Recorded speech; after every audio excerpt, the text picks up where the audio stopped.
Štadión si pripomenul futbalového kráľa Trnavy Ladislava Kunu a bol aj slávnostne posvetený. A potom za tónou piesne Il Silencio priviedol Trnavčanov do boja proti brazílskému Paranaense zastupujúci kapitán Martin Mikovič. Ja už som to Marekovi Janečkovi spomínal týždeň dopredu, že či by mi to neuvolil a nebol s tým žiadny problém, tak povedal, že som domáci hráč, že by som si to zaslúžil a pre mňa to bolo strašne emotívne.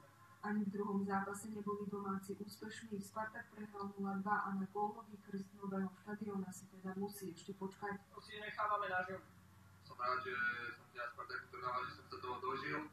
A uvidíme, budem veľmi rád, keď sa nám na tomto štadióne bude dariť, ale hovorím, samotný štadión nám nezaručí to, že sa bude vyhrávať. Každý zápas okolo 10 000 divákov, to bolo pekné a časom možno do roku, do dvoch by už ten titul sa patrilo do